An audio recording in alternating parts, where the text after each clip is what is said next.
Sekarang di video ketiga ini kita akan membahas lebih lanjut tentang sifat-sifat bunyi. Untuk hari kali ini kita akan mempelajari satu sifat saja bagaimana bunyi dapat merambat. Yang di video sebelumnya Ibu beritahu bahwa tiga medium di mana bunyi bisa merambat bisa melalui gas atau udara, benda cair, benda padat, dan bunyi tidak dapat merambat di ruang yang hampa udara. Nah, selanjutnya nanti bunyi dapat juga dipantulkan. Bunyi itu termasuk gelombang longitudinal dan juga bunyi dapat dibiaskan. Nah, sekarang kita fokus untuk yang satu ini ya, bahwasanya bunyi dapat merambat. Merambatnya bunyi di tiga medium. Baik anak-anak, Assalamualaikum warahmatullahi wabarakatuh. Tentu masih ingat dong dengan materi IPA yang kemarin sudah kita pelajari. Ya, kita sudah mengetahui sifat-sifat bunyi, diantaranya ada 4. Ada bisa merambat, yang melalui benda gas, cair dan juga padat. Bunyi yang termasuk gelombang longitudinal, bunyi dapat dibiaskan. Dan kali ini kita akan mempelajari lebih detail bagaimana sebetulnya bunyi dapat dipantulkan. Hah? Kok bisa, Miss? Iya, bunyi dapat dipantulkan dan membuat volumenya menjadi lebih keras daripada sebelumnya. Ini tergantung dari seberapa dekat bunyi dengan benda yang dipantulkannya. Nah, kalau kita ingat-ingat lagi nih ke belakang, dari syarat-syarat bunyi tentunya ada 3 ya. Yakni ada sumber bunyi, yakni benda yang digetarkan, lalu ada perantara atau mediumnya yang tadi gas pada cair, dan juga pendengar. Yang kalau kita sebagai manusia bisa mendengar karena ada indera pendengaran yakni telinga. Nah, macam-macam bunyi kemarin sudah ada 3, ada infrasonik, audiosonik, ultrasonik. Nah, sekarang yang akan kita pelajari lebih mendalam adalah pemantulan bunyi.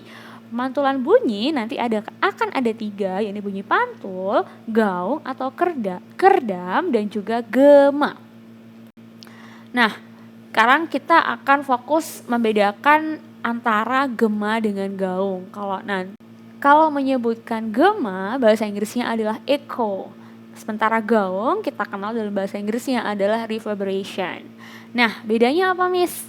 Kita tahu kalau bunyi itu dipantulkan ya, bunyi itu sebenarnya gelombang. Gelombangnya kalau digambarkan itu mungkin seperti ini nih.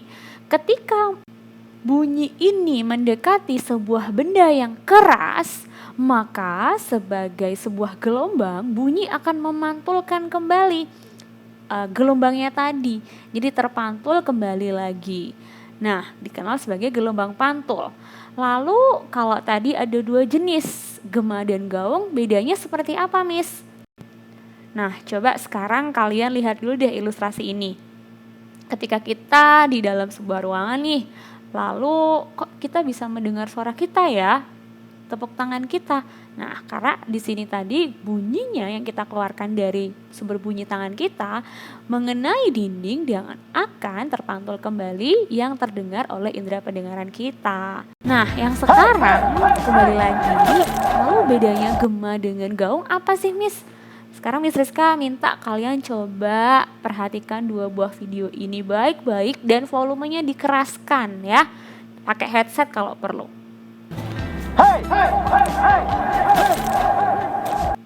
Sekali lagi.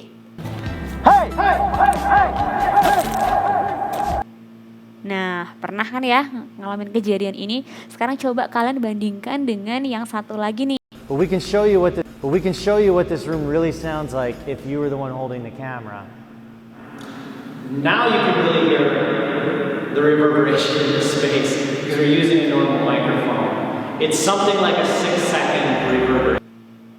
Nah, gimana nih? Sudah menemukan perbedaannya belum? Kalau misalnya belum, boleh ditarik lagi ke belakang untuk di-replay lagi.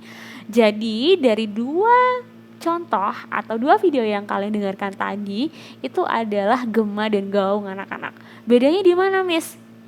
Kalau yang pertama itu nanti adalah gema, sementara yang kedua ini yang akan barusan kalian tonton, ini adalah gaung atau reverberation. Nah, secara umum bunyi pantul itu ada 3 jenis. Ada bunyi pantul itu sendiri yang fungsinya untuk memperkuat bunyi. Misalnya nih kalian lagi di kamar mandi nyanyi-nyanyi gitu ya. Kok terdengar lebih merdu, Miss? Iya, saya seorang penyanyi di kamar mandi nih, Miss. Sekarang kalau saya nyanyinya di kamar mandi, suaranya saya tuh terdengarnya enak, merdu. Calon-calon The Voice Kids-nya Saudi Arabia gitu, Miss.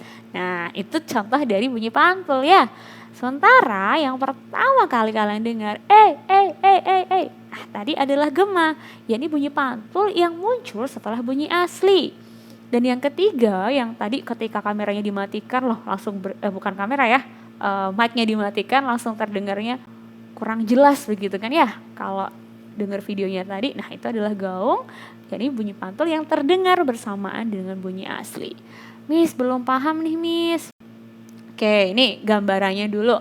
Kalau bunyi pantul itu dari sumber bunyi melewati benda yang keras lalu akan dipantulkan sehingga terdengar oleh penerima. Nah, ini bunyi pantul biasa. Sementara gema dari sumber suara dia akan tanpa adanya benda yang bisa memantulkan. Maksudnya ada benda tapi bendanya jauh ya. Nanti setelah ini deh bisa saya kasih tahu. Nah, dia akan langsung diterima oleh pendengarnya. Tapi yang diterima tadi karena pemantulannya itu jadi tetap ada nih benda-benda keras yang memantulkan bunyinya tadi, tapi letaknya sangat jauh. Nah, sehingga diterimanya akan datang bunyi-bunyi pantul yang lainnya. Sementara yang reverberation juga sama, tapi tingkat kejauhan atau jarak dari benda untuk memantulkannya tidak lebih jauh dibandingkan yang gema. Ini ilustrasinya ya. Kalau misalnya gema, dia yang untuk memantulkan bunyinya tadi itu cukup jauh dibandingkan dengan yang gaung. Nah, kalau gema ini contohnya kalian berada di ruang terbuka, di gunung gitu ya, atau di canyon. Kalau di sini mungkin di daerah Madain Saleh sana ada banyak sekali bukit-bukit gitu kan. Nah, ketika kalian bersuara, halo, halo, halo, halo, maka akan terdengar nanti suara halonya kalian kembali lagi. Nah, kalau yang reverberation atau gaung, ketika kalian di dalam ruangan nih, ruangan kalian yang ngomong sendirian, kalian ngomong, berbicara, berpidato gitu ya, lalu terdengarnya akan tidak jelas gitu suara kalian. Nah, itu adalah gaung. Jadi, ada tergambar ya bedanya ya. Ini juga akan membantu kalian memahami lebih detail perbedaan dari gema dan gaung. Coba kalau Miss Rizka play ya. Yo. Nah, terdengar bunyi yo yang selanjutnya, tapi lebih pelan, lebih lemah. Yo. Nah, ini juga termasuk gema nih. Sementara kalau gaung, coba perhatikan baik-baik, ingat volumenya dikerasin. Yo. Nah, ini juga.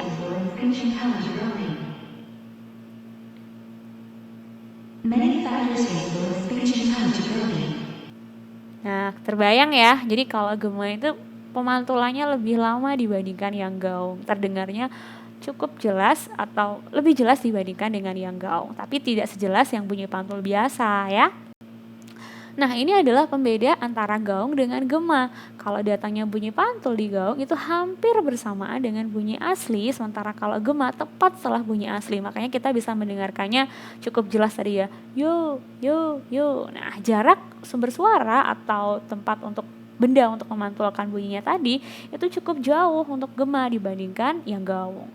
Nah, ini akan mengakibatkan bunyi yang terdengar kalau di gaung itu tidak jelas sehingga bersifat merugikan. Sementara kalau gema karena jelas tidak semuanya merugikan ya, tapi tidak semua juga menguntungkan. Kalau kita kenal menguntungkan aja nggak apa-apa.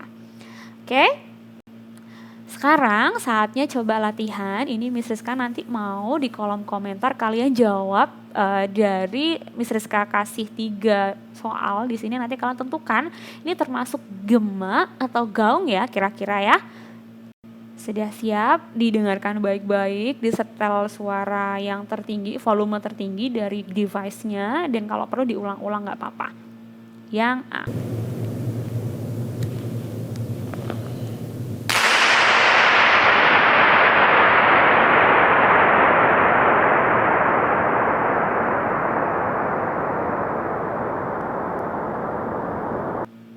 Oke, sekarang perhatikan, dengarkan baik-baik yang B.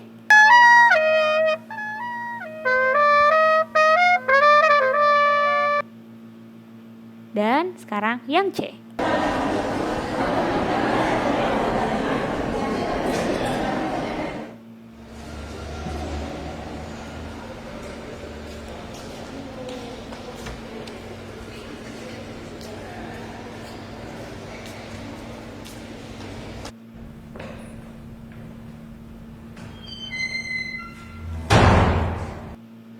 Oke, Miss Rizka tunggu di kolom komentar ya.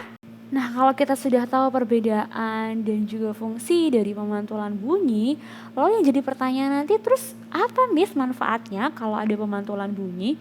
Nah, kita tahu bahwa berikut ini adalah manfaat dari adanya pemantulan bunyi tadi ya.